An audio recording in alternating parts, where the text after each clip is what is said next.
ಮಿಷಿನ್ನ ನೀವು ಪರ್ಚೇಸ್ ಮಾಡಿ ಅಂತ ಹೇಳಿದ್ದೀನಿ. ಅವರೇ ಪರ್ಚೇಸ್ ಮಾಡ್ತಾರೆ. ಒಂದೊಂದಕ್ಕೆ 50 ಬೇಕಾ, 20 ಬೇಕಾ, 30 ಬೇಕಾ ಮಿಷಿನ್ನ ಅವರೇ ಪರ್ಚೇಸ್ ಮಾಡ್ತಾರೆ ಕಾರ್ಪೊರೇಷನ್ ಅವರು. ನೀವು ಮಾಡಿ ಆದಷ್ಟು ಜಾಸ್ತಿ ಏರಿಯಾನ ಕವರ್ ಮಾಡಬೇಕು. ಆಮೇಲೆ ಮೂಲೆಗಳನ್ನ ಸ್ವೀಪ್ ಮಾಡಲಿಕ್ಕೆ ಅನುಕೂಲ ಆಗ್ತಿದೆ. ಆ ದೃಷ್ಟಿಯಿಂದ ಮಾಡಬೇಕು ಅಂತೇಳಿ ಅವ್ರಿಗೆ ಮಾರ್ಗದರ್ಶನವನ್ನು ಕೊಟ್ಟಿದೆ. ಇಷ್ಟು ವಿಚಾರವನ್ನು ಇವತ್ತು ತೀರ್ಮಾನ ಮಾಡಿ ಆದಷ್ಟು ಜಲ್ದಿ ನಮ್ಮ ಈ ರಸ್ತೆ ಏನಿದೆ ಈ ಕೆಲಸಗಳನ್ನೆಲ್ಲ ಈ ಏಪ್ರಿಲ್ ಒಳಗಡೆ ನೀವು ಮುಗಿಸ್ಬೇಕು ಅಂತೇಳಿ ಮಾರ್ಗದರ್ಶನವನ್ನು ಕೊಟ್ಟಿದೆ. ಈ ವಿಚಾರದಲ್ಲಿ ನಾನು ಎಲ್ಲರೂ ಕರೆದು ಒಂದು ರಿವ್ಯೂ ಮೀಟಿಂಗನ್ನು ಮಾಡಿದ್ದೇನೆ. BDAದು ಕೆಲವು ಪ್ರಮುಖವಾದ ತೀರ್ಮಾನ ತೆಗೆದುಕೊಂಡಿದ್ದೇವೆ. ಅದನ್ನು ನಾನು ಇನ್ನೊಂದು 2-3 ದಿನದಲ್ಲೇ ಇನ್ನೊಂದು ಪ್ರೆಸ್ ಕಾನ್ಫರೆನ್ಸ್ ಮಾಡಿ BDAದು ನಮ್ಮ ಚೇರ್ಮನ್ ಸಮ್ಮುಖದಲ್ಲಿ ನಾವು ನಿಮಗೆ ತಿಳಿಸ್ತೇವೆ.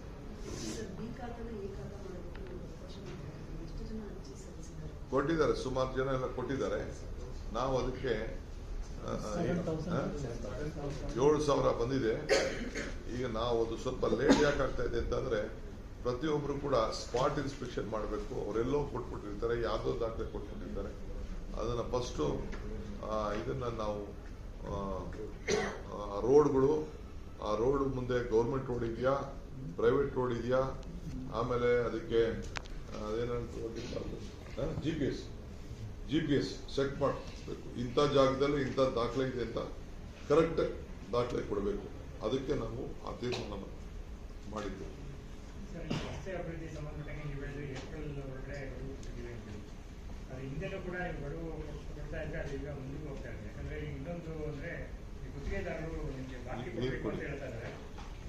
ನೋಡಪ್ಪ, ಕಾರ್ಪೊರೇಷನ್ ಅಲ್ಲಿ ಒಂದು ರೆವಲ್ಯೂಷನ್ ತರ ಮಾಡಿ ಅವರ ಬಿಲ್ಗಳು ಕೊಡ್ತೀವಿ. ಗುತ್ತಿಗೆದಾರರು ಬೇರೆ ಕಡೆ ಮಾತಾಡ್ತಾ ಇರ್ಬೋದು. ಬೆಂಗಳೂರು ಕಾರ್ಪೊರೇಷನ್ ಅಲ್ಲಿ ಆ ಸಮಸ್ಯೆ ಇಲ್ಲ. ಆ ಸಮಸ್ಯೆನ ನಾವು ಆದಷ್ಟು ಬಗೆಹರಿಸಿದ್ದೀವಿ. ಕೆಲವು ಇಶ್ಯೂಸ್ ಇದೆ, ಅದು ಬಿಟ್ಟರೆ ಮಿಕ್ಕಿದೆಲ್ಲ ಹೆಚ್ಚು ಕಮ್ಮಿ 90% ಮಾಡ್ತೀವಿ. 10% ಕೆಲವು ಟೆಕ್ನಿಕಲ್ ಪ್ರಾಬ್ಲಮ್ ಇದೆ, ಅದಕ್ಕೋಸ್ಕರ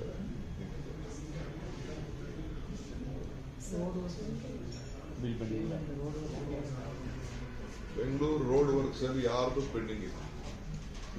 ಏನಾದ್ರು ಟೆಕ್ನಿಕಲ್ ಇಶ್ಯೂಸ್ ಮೇಲೆ ಪೆಂಡಿಂಗ್ ಇರ್ಬೋದೇ ಹೊರತು ಬೆಂಗಳೂರು ನಗರದಲ್ಲಿ ಯಾವ ಬಿಲ್ಗೂ ಯಾವುದು ಇಲ್ಲ, ಪೆಂಡಿಂಗ್ ಇಲ್ಲ. ನಮ್ದು ಇರೋ ವಿಚಾರ ಹೇಳ್ತಾ ಇದ್ದೀವಿ.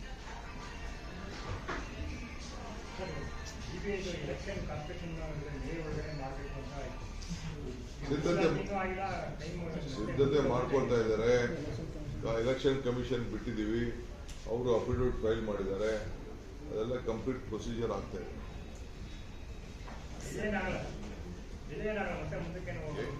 ನಾನು ಕೇಳಿಲ್ಲ, election commission sir. Property tax payment ಮಾಡಲಿಲ್ಲ ಅಂತ ಆಕ್ಷನಿಂಗ್ ಮಾಡ್ತಾ ಇದ್ದಾರೆ.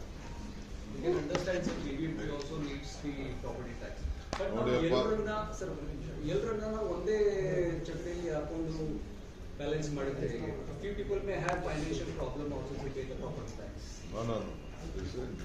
ಪ್ರಾಪರ್ಟಿ ಟ್ಯಾಕ್ಸ್ ಇಸ್ ನಾಟ್ ಅದೇನು ದೊಡ್ಡ ಸಮಸ್ಯೆ ಅಂತ. ಅವರು ಕಟ್ಟಬೇಕು. ಬಾಡಿಗೆ ಮಾತ್ರ ತಗೋತಾ ಇದ್ದಾರೆ. ತಿಂಗಳು ಬಾಡಿಗೆ ತಗೋತಾ ಇದ್ದಾರೆ. ಯಾರ ಮನೆಯವ್ರದ್ದು ಸಣ್ಣ ಪಣ್ಣ ಏನಾದ್ರು ಇರ್ಬೋದು ಅಷ್ಟೇ. ಮಿಕ್ಕಿದವರೆಲ್ಲ ಬಾಡಿಗೆ ತಗೋತಾ ಇದ್ದಾರೆ. 80% ಕಮರ್ಷಿಯಲ್ ಪ್ರಾಪರ್ಟಿ 6 to 7 years ಕಟ್ಟಿಲ್ಲ.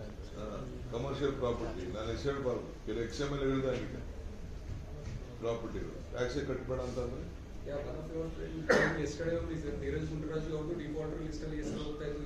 ಗೊತ್ತಿಲ್ಲ. I don't know the individual names, ಗೊತ್ತಿಲ್ಲ ನನಗೆ.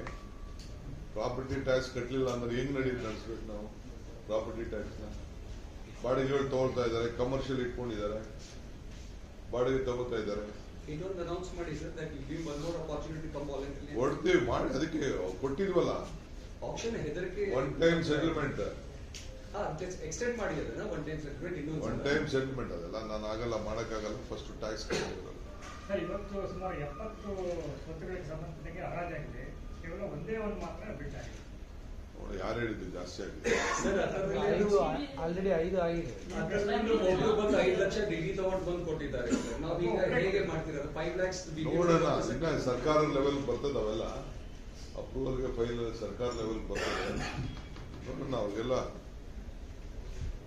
ನಾನು ಈ ಟ್ಯಾಕ್ಸ್ ಕಲೆಕ್ಷನ್ ಮಾಡೋ ವಿಚಾರಕ್ಕೆಲ್ಲ ನಾನು ಇಂಟರ್ಫಿಯರ್ ಆಗಿ ಹೋಗಲ್ಲ. GBI Act rules ಮಾಡಿದ್ದು ಅಧಿಕಾರಿಗಳು. ತಾವು as a politician, you are a very experienced man. ತಾವು ಸ್ವಲ್ಪ humanitarian base ಅಲ್ಲಿ on this ground you have to relook into. No humanity. 7 years ಆದ್ಮೇಲೆ ಹ್ಯೂಮ್ಯಾನಿಟಿ ನಮ್ಗೆ ಇದ್ದೇ ಇದೆ. ಹ್ಯೂಮ್ಯಾನಿಟಿ ಇರೋದಕ್ಕೆ ಫಸ್ಟ್ ಟೈಮ್ ನಾನು ಒನ್ ಟೈಮ್ ಸೆಟಲ್ಮೆಂಟ್ ಅಂತ ಮಾಡಿ ಅವಕಾಶ ಮಾಡಿಕೊಟ್ಟೆ. ಒನ್ ಸೈಡ್ ಸೆಟಲ್ಮೆಂಟ್ ಅಲ್ಲಿ ಎಷ್ಟು ಬೆನಿಫಿಟ್ ಆಗಿದೆ ಅಂತ ನನಗೆ ಅರಿವಿದೆ. ಆ ಒನ್ ಟೈಮ್ ಸೆಟಲ್ಮೆಂಟ್ ನ ಅವ್ರು ಯೂಸ್ ಮಾಡ್ಕೊಡಿಲ್ಲ ಅಂತಂದ್ರೆ ಇನ್ನು ಅವ್ರೇನ್ ಮಾಡ್ತಾರೆ? ಅವ್ರು ಕಾರ್ಪೊರೇಷನ್ ಅವರು ಅವ್ರ ಬಿಲ್ಗಳು ಕೊಡ್ಬೇಕು. ಯಾರು ಕೊಡ್ತಾರೆ ಅವ್ರಿಗೆ? ಎಲ್ಲದಕ್ಕೂ ಕೋರ್ಟ್ಗಳಿಗೆ ಹೋಗ್ತಾರೆ, ಎಲ್ಲದಕ್ಕೂ ಹೋಗಿ ಕೋರ್ಟ್ಗಳು ಸ್ಟೇ ತರ್ತಾರೆ, ಎಲ್ಲ ಮಾಡ್ತಾರೆ.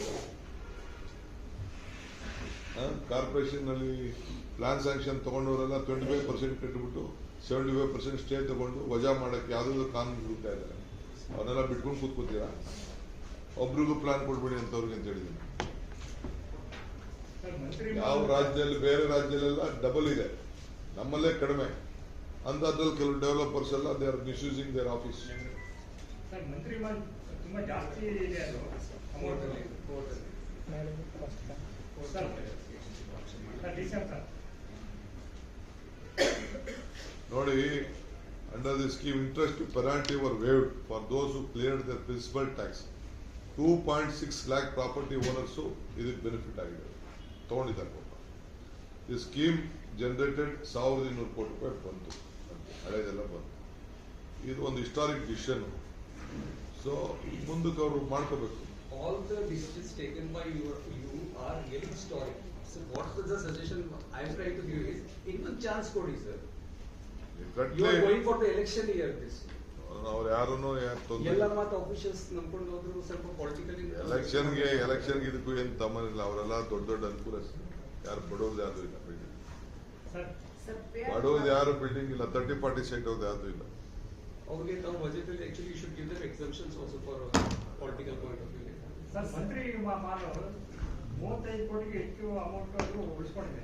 ಆದ್ರೆ ಅಲ್ಲಿ ಸ್ವಲ್ಪ ಕಠಿಣ ಕ್ರಮ ಆಗ್ತಾ ಇದೆ. ಬೇರೆ ಕಡೆ ಯಾರು 8 crores ಕೊಟ್ಟಿದ್ದಾರೆ ಕೋರ್ಟ್ ಆರ್ಡರ್ ಪ್ರಕಾರ. 4 years ಇಂದ ಇದೆ ಹೇಳ್ತಾರೆ. ಈಗ ಹಾಕ್ಸಿ, ನಾನು ಬೀಗ ಹಾಕ್ಸಿ, ಅವರು 8 ಕೋಟಿ 8 ಕೋಟಿ ಕೊಟ್ಟಿದ್ದಾರೆ. ಕೋರ್ಟ್ ಟೈಮ್ ಕೊಟ್ಟಿದ್ದಾರೆ ಅವರು. ಕೋರ್ಟ್ ಬಾಕಿ ಏನು? ಹ್ಮ್ ಬಾಕಿ ಎಷ್ಟಿದೆ ಸರ್ ಇನ್ನು? ಇನ್ನು 20 crores ಇರಬೇಕು. ಕೋರ್ಟ್ 2020 ಕೋರ್ಟ್ ಡೈರೆಕ್ಷನ್ ಪ್ರಕಾರ ಕ್ಲೋಸ್ ಆಗಿದ ಮೇಲೆ ಕೋರ್ಟ್ ಅವ್ರಿಗೆ ಇನ್ಸ್ಟಾಲ್ಮೆಂಟ್ ಕೊಡಬೇಕಂದ್ರೆ ಟೈಮ್ ಕೊಟ್ಟಿದ್ದಾರೆ. ಅದ್ರ ಪ್ರಕಾರ 8 crores ಕಟ್ಟಿಬಿಟ್ಟು ಓಪನ್ ಮಾಡಿದ್ದಾರೆ. ಸರ್ ಮನೆ ಮುಂದೆ ಗಾಡಿ ಪಾರ್ಕಿಂಗ್ ಮಾಡ್ತಾ ಇದ್ದಿದ್ದನ್ನ ತೆಗಿತೀವಿ. ಅದಾದ್ಮೇಲೆ ಮಾತಾಡ್ತೀನಿ. ಇನ್ನೊಂದು ದಿನ ಮಾತಾಡ್ತೀನಿ. ಶಿರಾಟಿ ಶಾಸಕ ಬಿಜೆಪಿ ಚಂದ್ರು ಲಮಾಣಿ ಅವರನ್ನ ಅರೆಸ್ಟ್ ಮಾಡಿದ್ದಾರೆ ಸರ್, ಲೋಕಾಯುಕ್ತ ಬದಲಿದ್ದಾರೆ. ನನಗೆ ಗೊತ್ತಿಲ್ಲ. ಟ್ರ್ಯಾಪ್ ಕೇಸ್ ಆಗಿದೆ ಇದು. I am not aware. ನಾನು ನಿಮ್ಮ ಮಾತು ಕಟ್ಕೊಂಡು ಏಕ ಮಾತಾಡಲ್ಲ. ಫಸ್ಟ್ ಇನ್ಫಾರ್ಮೇಶನ್ ತಗೊಂಡು ಮಾತಾಡ್ತೀನಿ.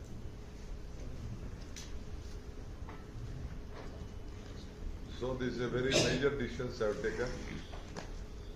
ಬೆಂಗಳೂರು ನಗರದಲ್ಲಿ ಅವ್ರಿಗೆಲ್ಲ ಸ್ವಲ್ಪ ಅಕೌಂಟಬಿಲಿಟಿ ಫಿಕ್ಸ್ ಮಾಡಿದ್ದೀನಿ. ನಮ್ಮ ಆಫೀಸರ್ಸ್ಗೆಲ್ಲ ಎಲ್ಲ ಆಫೀಸರ್ಸು ರೆಸ್ಪಾನ್ಸಿಬಿಲಿಟಿ ತಗೊಂಡಿದ್ದಾರೆ. ಸೊ ಜಲ್ದಿ ಕೆಲಸ ಮಾಡಬೇಕು ಅಂತ ಹೇಳಿದ್ದೀನಿ.